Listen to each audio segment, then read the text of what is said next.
அறியாத பசங்க 2 3 பேர் ஏஞ்சிங்கப்பா. கொஞ்சம் சொன்னா புரிஞ்சுங்க. நம்ம இல்லைன்னு சொல்றாங்க அவங்க. இந்த கையில உட்காந்து கொஞ்சம் ஏஞ்சிருமா. சொல்லுங்க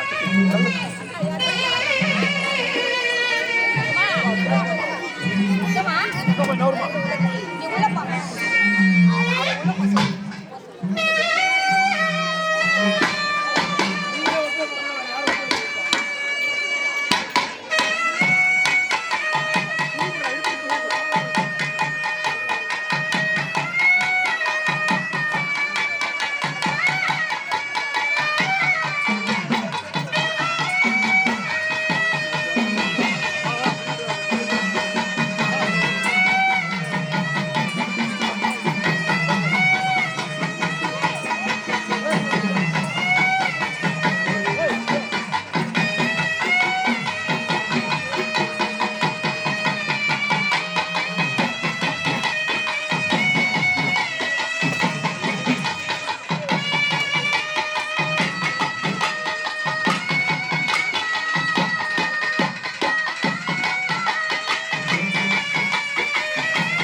அவர்களுக்காக ஒரு கைத்தட்டல் கொடுக்கலாம்.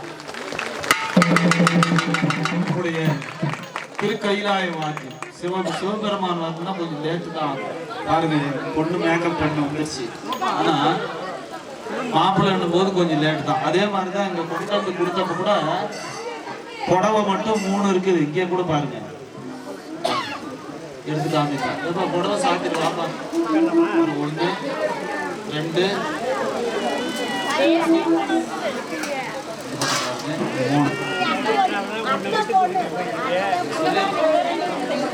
எங்க ஒரு வேஸ்ட் தான் வந்தது. அப்புறம் இப்போதான் நாங்கள் வந்து கொஞ்சம் மாப்பிள்ளை வீட்டுக்காரர் குறைப்பட்டினாங்கிறதுனால இன்னும் 2 வேஸ்ட் வந்துருச்சு. ஆக நிறைய வேஷ்டி புடவைங்கெல்லாம் வந்துருக்குது. எப்பயுமே திருமணம் ஆகும் பொழுது மஞ்சள் உடை தான் உடுத்திருப்பாங்க. மஞ்சள் தான் இருக்கும் பெரும்பாலும். மஞ்சள் உடை, அதாவது மஞ்சள்ல முதல் நாளே என்ன பண்ணுவாங்கன்னா அந்த வெள்ளை வேஷ்டி 9க்கு 5 அப்படின்னு சொல்லுவாங்க. அந்த 10க்கு 6 இல்லை 9க்கு 5 வேஷ்டி 2ஆ வாங்குவாங்க. புடவை சைஸ்ல இருக்கும். அதை ஃபுல்லா வந்து முந்தி நாள் நைட்டே மஞ்சள்ல நல்லா நனைச்சி புழிஞ்சி காய போட்டுருவாங்க. இஸ்திரி எல்லாம் போட மாட்டாங்க. அப்படியே புழிஞ்சி காய போட்டு மறுநாள் அதை தான் உடுத்தணும். பெருமாளுக்கு சிவனுக்கு எல்லாருக்குமே அதே தான். அந்த மஞ்சள் ஆடை உடுத்தி அதுல உங்களுக்கு இந்த மாலை மாற்றம் இந்த பூநூல் சாற்றி இந்த விசிறி கொடுத்து பஞ்சாங்கம் கொடுத்து பவதி பிட்சாந்தேஹி அப்படின்னு போவாங்க. அப்பதான் வந்து அங்க இருந்து அண்ணாவோ இல்லை தம்பியோ அங்கேருந்து அழைச்சிட்டு வரோம். நீங்கள் பெண் இருக்கு கல்யாணம் பண்ணீங்க, யார் இருக்கிறது, மீனாட்சி இருக்கிறா, கல்யாணம் பண்ணிட்டு வாங்க அப்படின்னு கூப்பிட்டு வந்து மாலை மாற்றி கூப்பிட்டு போகிறோம். இப்போ கங்கணம், இந்த வயல கங்கணம், புது வஸ்திரம், அதுக்கு மேலே பார்த்தீங்கன்னா பட்டு வஸ்திரம், நகைகள், இதெல்லாம் நிறைய சாற்றி பூஜை பண்ணுவாங்க. அதுக்கு முன்னே என்னன்னா அப்பாவுக்கு கொடுத்தாங்க, அவங்க பொதுவாக தான் கொடுத்தாங்க. இருந்தாலும் பாருங்க வருமானம் அந்த அம்மா மடியில் நிறையவே இருக்குது பார்த்தீங்களா, தெரியுதா எல்லாருக்கும்? இந்த பக்கம் வந்து இதே மாதிரி உங்களுக்கும் நிறைய கிடைக்கக்கூடிய வாய்ப்பை இறைவன் வந்து கொடுப்பாரு. அந்த அம்மா மடியில் நிறையவே வச்சுட்டு இருக்கிறா சுருக்கு பை. நீங்களும் வந்து அந்த காலத்தில் சுருக்கு பை தான், இங்கேயே கூட பாருங்க சுருக்கு பை கொடுத்தாங்க நல்லா. போன வருஷம் கொடுத்தது கூட இன்னும் கூட வச்சுட்டு இருக்கோம் அருமையா. இதெல்லாம் நீங்க புரிஞ்சுக்கணும். இவ்வளோ அரும்பாடுபட்டு இந்த உத்ராட்சம் விபூதி இதெல்லாம் கொடுக்குறாங்க. இதை நீங்க பயன்படுத்திட்டீங்கன்னாவே போதும், எல்லாம் கிடைச்சிடும். சிவனுடைய இந்த கண்ணீர் துளிகளிலிருந்து வந்தது, சாதாரணமாக நினைச்சிடாதீங்க. உத்ராட்சத்தை வந்து சகல விதமான தோஷங்களையும் போக்கக்கூடியது. கைலாயவாதிகள் முன்னாடி வாங்கப்பா. சகல விதமான ஐஸ்வர்யங்களையும் கொடுக்கக்கூடியது. நீங்க தனியா வந்து எதையும் போட்டுக்க தேவை. உத்ராட்சம் போட்டிருந்தாலே போதுமானது. நாங்க தீட்டாவும் சாமி முடியாது அப்படிலாம் இல்லை. தாராளமாக நீங்க உத்ராட்சத்தை பெண்கள் கூட தாராளமாக அணியலாம். அதுக்காக தான் கொடுக்கப்படுகிறது. வீட்டுல கூட பாருங்க போட்டுட்டு இருப்பாங்க, பூராவே எந்த நேரமும் தாலியிலே போட்டுட்டு இருக்காங்க மணி. ஆக நிரந்தரமா நீங்க போட்டுக்கலாம். உங்களுக்கு எந்த விதமான தோஷங்கள் இருந்தாலும் போகும்.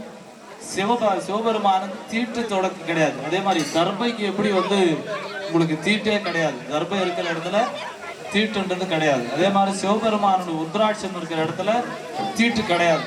குளிக்கலன்னாலும் புரோட்சனம் பண்ணிட்டு பூஜை பண்ணலாம். உடம்பு சேர்ந்த சாமி பரவாயில்ல தெளிச்சுட்டு பூஜை பண்ணலாம். அதுக்காக தான் ஒரு எக்ஸ்ட்ரா ஃபிட்டிங் பொருளை தான் அந்த உத்ராட்சம், அதுக்காக தான் கொடுக்குறாங்க. அதை நீங்க கண்டிப்பா போட்டுக்கங்க. கொடுக்குற விபூதியை பிரசாதமா வாங்கிட்டு அழகா வச்சுக்கோங்க. இதுவே உங்களுக்கு சகல விதமான பிடிகளையும் போக்கக்கூடிய வாய்ப்பு ஏற்படும். இப்போ மாலை மாற்றல் முடிந்த உடனே கங்கணம் நடக்கும். அப்படியே கைலாய வாத்தியத்தோடு நம்ம கைலாய வாத்திய குழுவினர்கள் வருகை தந்திருக்கிறார்கள். அருமையாக கைலாய வாத்தியத்தோடு கங்கணம் இதர பூஜைகள் எல்லாம் தொடர்ந்து நடைபெறும். கைலாய வாத்திய இசையோடு சிவபெருமானும் இப்பொழுது வர இருக்கிறார். எங்கப்பா அவரு உள்ள அழைச்சிட்டு வந்துருங்க.